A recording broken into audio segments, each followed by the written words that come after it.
What work moment made your attitude go from proud employee to I'm just here for the paycheck?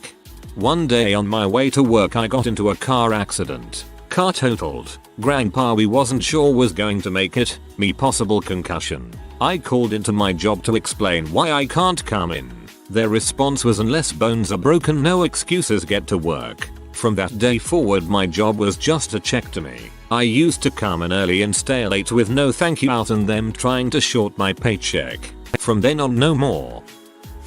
Boss at department store wanted me to pressure people into buying crap they didn't need. Old fella came through, needed help with his disconnecting internet. I know my networks. Identified from his information that the fault was the Ethernet cable between his gateway and wireless AP. Sold him a cheap cable. Boss tells me I should have tried to sell him a new router too.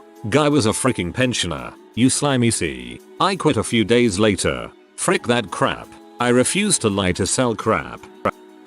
My store had been struggling to meet its targets for a while. So we buckled down and did our best and we exceeded our weekly target. No other store in our district managed this. On our weekly conference call, my district manager asked us why we didn't do any better and implied we were lazy. I phoned her after the conference call and essentially told her to never accuse me or my staff of being lazy ever again or we would make sure that this store never meets its targets ever again. From that point on, I stopped caring about my job. I stopped trying to meet targets, to implement mandatory changes on time, respond to emails in an acceptable time frame, discipline my employees. I took longer lunch breaks than was acceptable and encouraged my staff to do the same. At some point my district manager asked me why we didn't do a certain thing that was apparently critically important and I replied, "It's clear that nothing we do will ever be good enough for you. So we stopped trying to please you. We're focused on pleasing our customers and not hating every day that we come into work."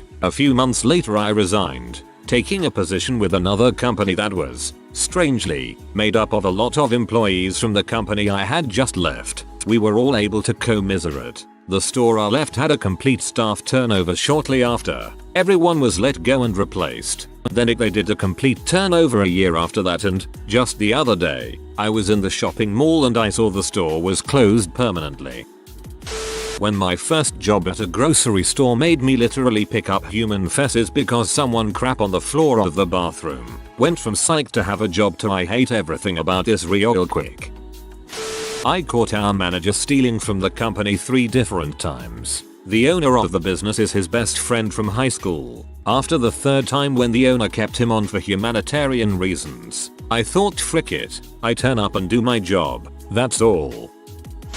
Back in the early 90s I was a radio announcer at a small AM station in suburban Minneapolis. I had been working weekends there for $5 an hour. Yes, you read that right. And when they made me full-time they just multiplied $5 times 40 hours per week. After I had been working there for a while I found out the weekend announcers had gotten a raise to $5.25. And I was still making $5. I made a stink and they gave me a raise. A few months later I found out that the new receptionist they hired was also being paid more than me. I raised a stink again and got another raise. In 3 years there, those were the only raises I got. I knew the only way to improve my situation was to leave. I continued to show up, but I was no longer working for them. I was working to improve my skills and make a killer demo tape so I could leave. When I quit a few months later, the manager tried to throw it in my face as if he had gone to the mat for me and gotten me those raises.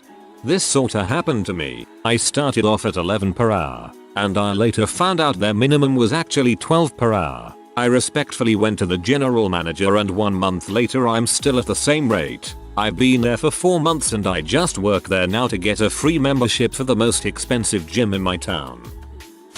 I work part-time at a restaurant to pay for college. I had told my boss that I had worked there a year and thought it was time to start thinking about advancement. These talks have been hinted at for a few months now. Just the other day he hired someone that I have to train so they can have the job I've been hunting for. His reasoning was that these people are trying to make a life out of this job, but for me he thinks I'm going to just move on after I graduate. That was eye-opening for me. So instead of putting in extra hours and even popping in between classes to see if they need help, Now it's more like I'm only going to show up on the days I'm scheduled, and outside of those hours that place doesn't exist.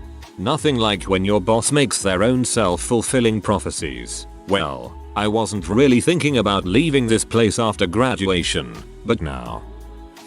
Respond to work emails regardless of the time of day or day of the week. Work extra hours at least 3/5 days a week to meet my boss's ridiculous demands and do a frick ton of work that isn't in my job description. Boss told me at a quarterly review that I wasn't committed enough to the business. It was genuinely like a switch. One of my co-workers, Peggy, unexpectedly died, which was sad and awful. On top of that, it took 5 months to fill the position, and in the interim, my boss asked me to take on all of Peggy's workload by myself, since I am the only person in the department with that skill set. So I worked my butt off. Then I applied for the open position, a step above mine, and was turned down. Then I had to train the new hire on how to do the job. I come in on time or early every day, stay till the end of my shift or later if need be, pick up the pace when it's busy. Then I started to notice that everyone else shows up 10+ minutes late consistently and no one questions it. They usually leave 5-10 minutes early and keep at one slow pace all day long. There's also nowhere to move up in the company. Everyone gets the same pay raise every year, and no good deed gets acknowledged. Everyone gets the same pay raise every year. Lucky. When I was up for a shift leader, retail manager position, I had the best performance score in the store, previous management experience, had the support of the assistant manager, and I even had one of the other applicants drop out when they heard I was up for the spot. The store manager hired from outside the company to fill the spot. Sounds like you were making someone insecure.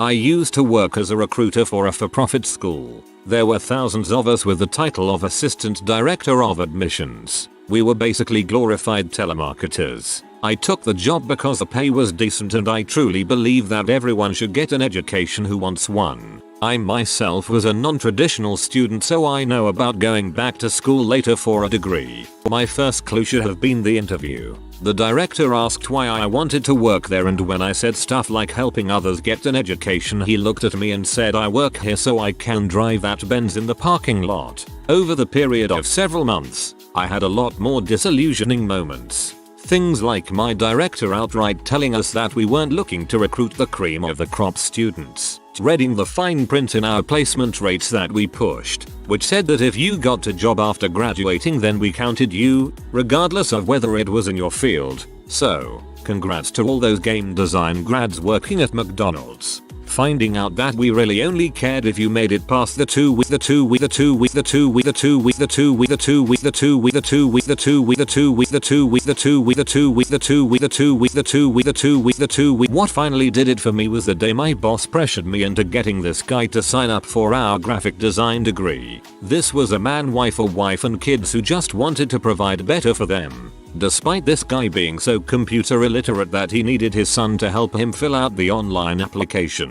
We told him that our 5-1-2 computer fundamentals course would get him up to speed on not just using computers but also make him functionally literate in Photoshop and Illustrator. I suppose if you were a genius, this might be true, but if you were talking to me, that was unlikely to be the case. I let my boss push the sale recruitment because this guy seemed excited and I hoped he'd somehow pull it off. It was almost too easy. Sure as crap.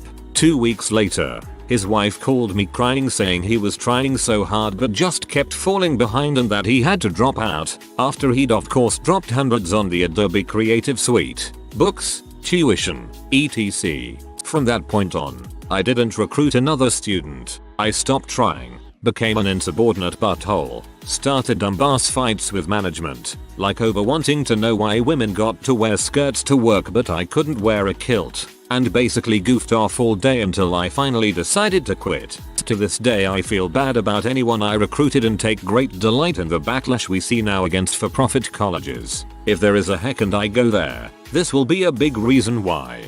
I taught at that school, or one very like it. Did not feel good about trying to educate students who were not college material. A few did okay, but many couldn't hack it. One of the most corrupt businesses there is. For-profit colleges, just taking advantage of the poor, illiterate, and desperate. The moment when the manager at the bank I worked at made me apologize for upsetting a customer who screamed at me, threw rolls of quarters at my face, and called me a freaking idiot bitch cunt. I'd like to think I wouldn't have apologized. I'd like to think I would have filed assault charges and sued for emotional damages, but I'd probably have done the same. When the regional manager decided that, in addition to giving me some great tips to help improve my salesmanship, he would insult my personality behind my back to my manager. If you're not willing to accept that people with different personality types exist and are fully capable of connecting with customers, then I'm not going to bother putting in 100% effort. Put in my 2 weeks a week ago and have been guilt tripped several times by my manager. Good riddance. Crappy managers ruin everything. Found out my friend that got hired after me was getting paid 12 per hour, and I was getting paid 11 per hour. I was just thinking it was just based on work experience, but then she said no dude, the manager told me minimum was 12. I really enjoyed working electronics at Target. I got to play with the tech gadgets, worked with some cool folk, and overall the guest interaction was very nice. Oh, and I rarely had to worry about zoning or a shop. Our store had one dedicated person at the boat, me, and had different employees to zone reshop electronics. Our store got a renovation right before I was hired, so we had all the gaming systems hooked up with demos and almost all the gadgets were on display to play with. I was encouraged to demo the products with guests, meaning play them in Guitar Hero, demonstrate the cameras, etc. It was great and I was making $10 HR. Then they stopped respecting my school hours by refusing me time off during my exams, despite me being approved for that time 6 months in advance when I was hired. I immediately planned when my last day would be, and the job stopped being fun at that point. It was a shame, because the day before I realized I had to quit I ordered a bright red blazer to wear to work for fun. Good thing I root for teams with red as their color. When I was a cashier at Borders we had to keep a certain percentage of Borders rewards transactions. I was good at my job and was able to get in the high 80s by being a good salesman and convincing them to get it. There was another guy I worked with who kept his percentage up by cheating. He would just swipe a card and put it into people's bags without saying anything about it. Eventually he got caught and almost fired, but the settles on putting him on probation and having a manager watch his transactions closely. Fast forward about a month and I find out he's getting promoted to work on the floor with all the movies and music. I could not believe they promoted him after all that crap and looked me over. Someone that was a hard worker that did a really good job and often would have people compliment me to my managers. After that, I stopped caring as much. Still kept my numbers up, but not as high as I used to. Ended up getting fired from there a couple months later because the guy that was covering my shift while I was on vacation was fired. So I had too many unexcused absences. I'm glad that company tanked. You were valuable in your position so they didn't want to promote you out of it. They weren't going to rely on that other guy to get high 80s. It really sucks, but that's the way it works sometimes. When I wrote a detailed report and outlined how we could reallocate current assets for greater efficiency and profits and was accused of being disloyal and told to be thankful that I had a job anyway, I quit the next day and landed a better job with better pay and benefits the next week.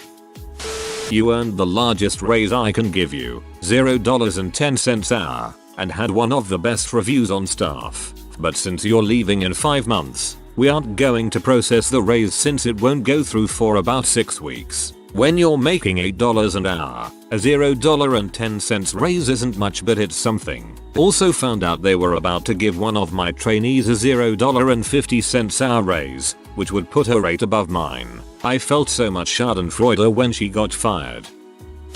Nearly died from going overboard on a small boat while letting the lines go in stormy conditions. Complained to the safety rep who said an investigation into the matter would be held. That never happened.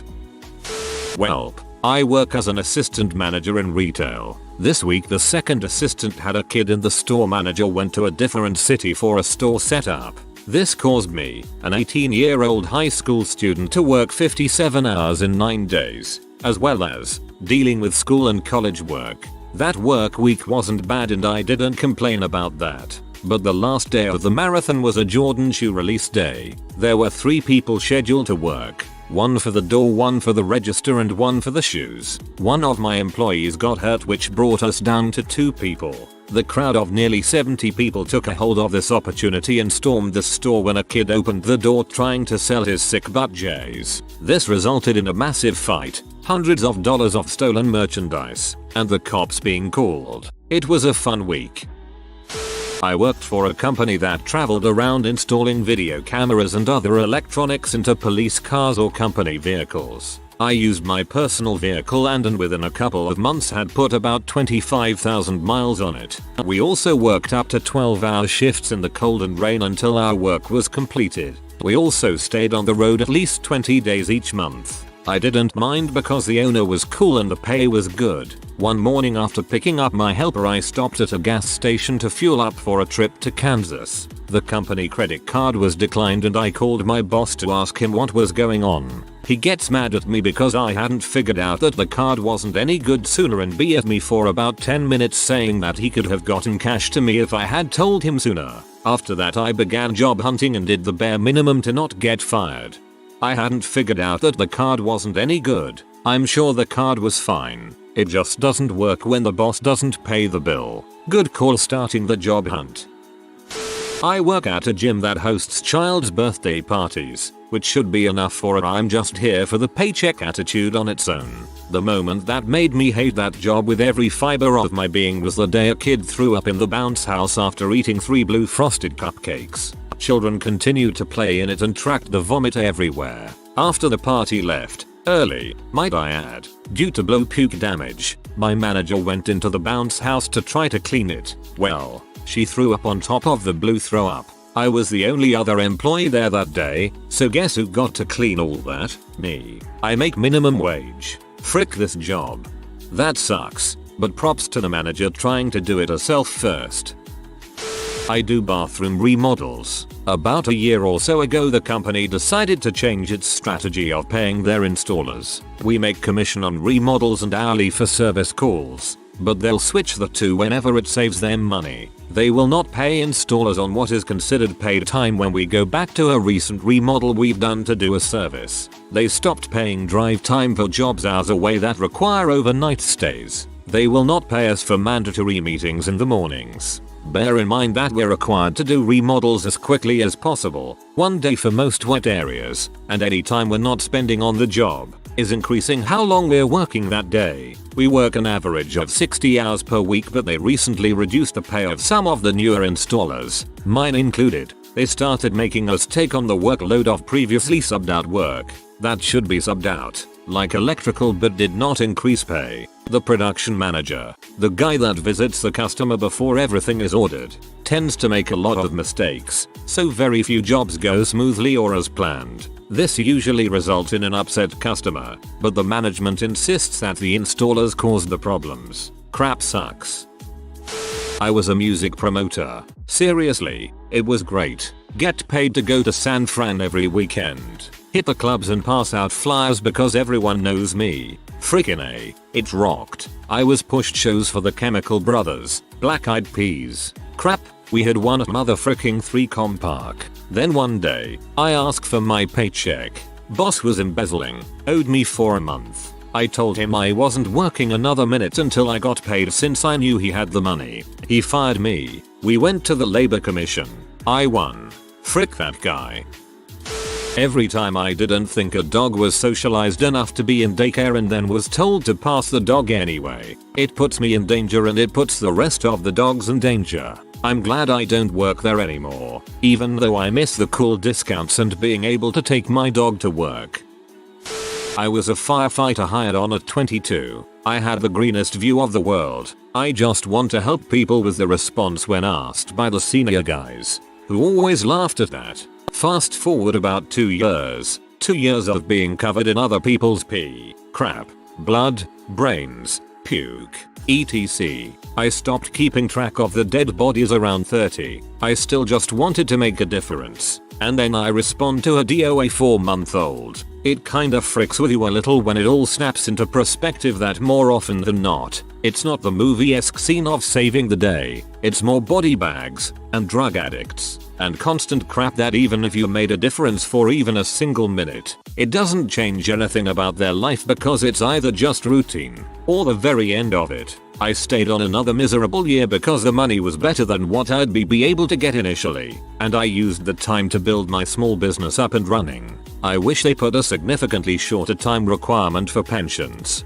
I believe a person can only see and experience so many stressful things in a lifetime before it seriously affects their state of mind, usually subconsciously. My threshold was much lower apparently. I couldn't turn off. I'd carry them with me. I'd imagine how their families felt, how it might affect the ones I spoke with. Not a good habit to get into. It ultimately led to what I'd consider a drinking problem, which I've since addressed. For all the firefighters and police out there, remember to always put yourself first and freaking talk to someone if you're coping with something you witnessed on the job. Frick that bottling up mentality, it never ends well.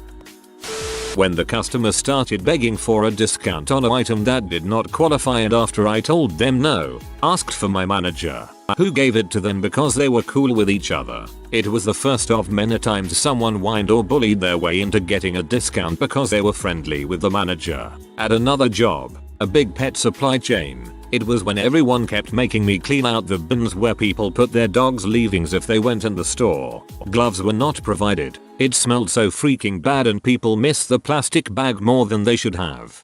Call OSHA about the no gloves crap.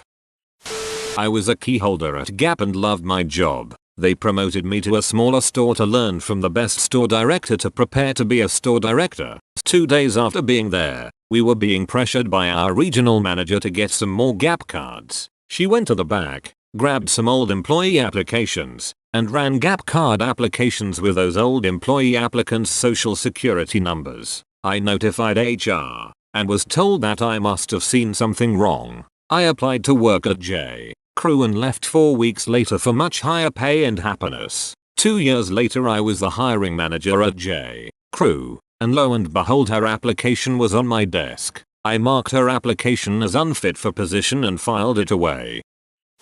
In a single day, I saw a lift parked with the forks up and facing a high traffic area, a half-full pallet of water blocking the emergency exit, and a bottle of wine smashed on the floor with a wet floor sign that no one could be asked to clean up. I made assistant meat market manager. The extra responsibility wasn't so bad, but the perishable manager would always ride the meat department about stupid crap since she didn't know anything about it. I once was told not to order any turkeys for Thanksgiving since we had some coming in the next day. When we didn't get the extra shipment, everyone freaked out, but we pulled through it like we always did. 2 months later she wrote me up for not ordering turkeys. Stuff like that really made me stop caring. I think my story is like most others. I really took a lot of pride in going the extra mile, really going out of my way to make my customers and co-workers successful, and doing solid engineering work based on sound principles. But then I realized that my bosses benefited from that approach far more than I ever would, and all they would ever do is just keep asking for more. My loyalty to them would never be matched in return. And it never will be for you, either. I'm older than most of you. I've been on this carousel for a long time. If there's any advice I would give to you, it's this. Stop waiting on your career to fulfill you. It never will. Your career is controlled by forces much more powerful than you, and they don't care about you, no matter how much they insist otherwise. Instead, look to find personal fulfillment in your non-working life. Adjust your priorities so that you don't kill yourself for work. It's not worth it. If you have to really put yourself out there, do it for your friends, your family, your beliefs, not for your job. This is meant especially for those of you who have begun to raise families of your own. The time you lose with your kids when they are young, with your spouse in a new marriage, because you wanted to be at work, you never get that time back. It is absolutely not worth the trade. Your alienated kids have no desire to show up at your retirement party and throw a bucket of Gatorade over your head to celebrate all the times you ignored them. Work is just a means to an end. Let it go. There is absolutely no shame in making other things priority over your career. You will never, ever regret choosing your family first. I was told that I would be a perfect fit for a position Then they gave me a lame excuse about filling it with another person. That person later brought our network down a few times, screwed up stuff, and wasn't available when crap went down. I have no idea why he's still there. It's sad that he comes to me for help on crap sometimes. Whatever. Don't help him anymore. Children's ski instructor at a resort that everyone non-skiers included knows. During a discussion about events that had occurred that day when I was explaining the reason behind why I did something and the way I did it, it was the most beneficial for my students in multiple ways. My supervisor looked straight at me and said, "It's not about the kids. 5 years service before, 2 weeks after." Whistler. If you are new to the channel, you can subscribe. I publish new videos every day. Until then, check another video.